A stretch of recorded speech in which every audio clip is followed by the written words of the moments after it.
Hello. I want to talk a little bit about taxation, and in particular, whether a tax makes an economy better off or worse off. The way we measure whether a country is better off or worse off will be in terms of efficiency. So what we're doing here is welfare analysis. As we know, if you look at this picture, this diagram right over here, we know that consumers receive consumer surplus if their willingness to pay, which is what the demand curve shows, is greater than the price they actually have to pay. So this triangle up here shows consumer surplus. Producers receive producer surplus if their willingness to sell, which is given by the supply curve or the marginal cost curve, if the willingness to sell is less than what they actually sell the good for, then they receive this triangle, which is the producer surplus.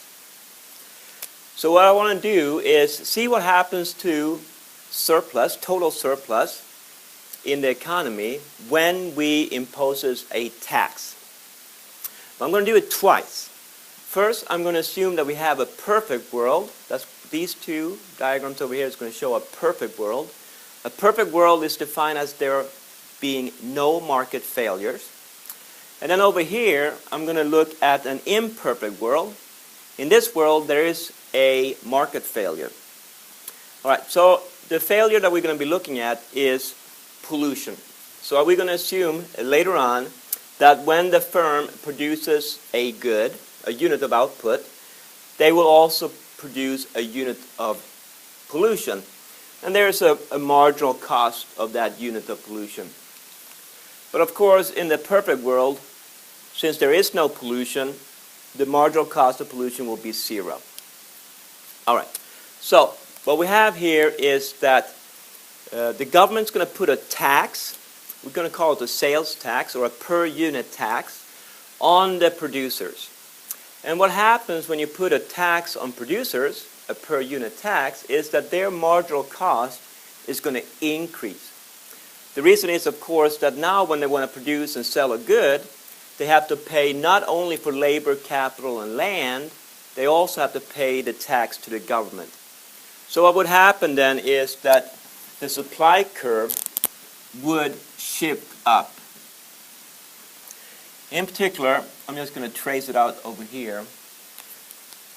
With this new and higher supply curve, which means decreased supply, we're going to have that there's a new equilibrium right over here where the new supply curve intersects the demand curve.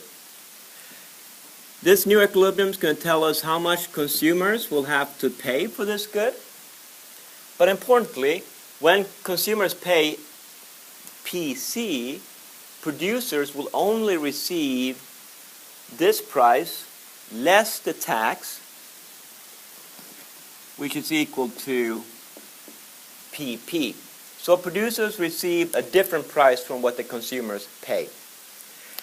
Now the fact that consumers are going to pay a higher price means that their consumer surplus is going to decrease. Nothing happened to the demand curve, so nothing happened to their willingness to pay, but they have to pay a higher price. So the consumer surplus is going to decrease by, I'm going to shade in, by this amount right here. And at the same time, producers, they're still willing to sell the good for the same exact price as before, but now they receive a lower price. And therefore, they will be worse off, and therefore, they will have a lower producer surplus as well. So I'm going to shade up the amount of producer surplus that is lost after the tax. Of course, some of that loss in consumer surplus and some of that loss in producer surplus is going to go to the government in the form of tax revenue. So when you look at the amount of the tax and you multiply that by the number of units that are going to be sold with the tax, this rectangle, and I'm going to shade it in right now, shows the amount of revenue going to the government. So a lot of the loss in consumer surplus and producer surplus goes to the government. But you also notice that there is a small triangle right over here. Let me shade that in. This small red triangle there is a loss in consumer surplus and producer surplus that nobody gets. We call that loss dead weight loss. And this is not good. This is a loss in efficiency. This is what makes the economy less efficient. Because at QT, the output with a tax, we see that there are some consumers who will be willing to pay more than some producers who will be willing to sell the good for. And that means that there is some profitable trades to be made, but because of the tax, they are not made. So we lose that opportunity, and we're therefore inefficient. Now, in a perfect world, when you put a tax, what you see is that there is a loss in efficiency because of this deadweight loss, and therefore we would have to conclude that the tax is welfare reducing in terms of efficiency. That is, this tax makes this economy worse off. Now, if we only look at a perfect world, so there are no market failures, then we would have to conclude that taxes are not good in terms of efficiency. Of course, we can always talk about taxes being a tool to increase equity, and sometimes we're willing to give up some efficiency in order to have more equity. But right now, we're only focusing on the efficiency issue. So we would have to conclude, once again, taxes are efficiency reducing. But what if the economy is not only producing goods and services, it's also producing pollution? So that whenever we have a unit of good produced, there is a byproduct in the form of pollution, and that makes people worse off. It harms people and it harms the environment. It is now possible that if we were to put a tax in this world, this imperfect world, we would have less output, and therefore we'll have less pollution, and less pollution could actually be, well, that's a good thing. So we would actually benefit from having less pollution. So let's see what happens when you put the same tax on this economy, which is imperfect because of the market failure, pollution. And we're going to call that a negative externality. All right, so again, I put the tax on. The supply curve was shipped up like this. There will be a new equilibrium because of the new supply curve intersecting the demand curve. But producers will receive not what consumers pay. They receive only the price that consumers pay minus the tax. So they receive PP. And again, we have less output in this economy. But now I'm going to trace this one down a little bit so we can see now that we have less output in both diagrams, and that's going to have an impact in the external cost of pollution as well. So let me again show here.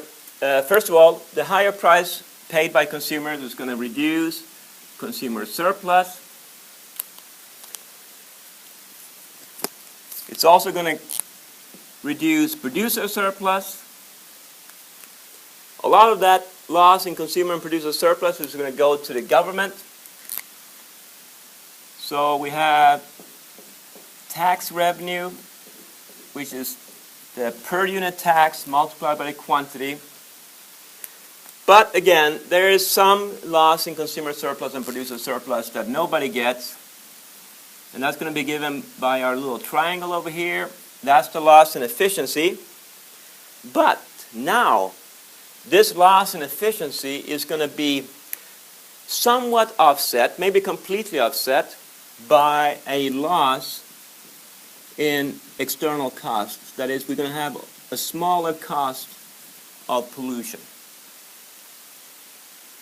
In this case, a tax could actually increase efficiency Because the loss in efficiency in the goods and services market is partially or maybe completely offset by a gain in efficiency by having less pollution.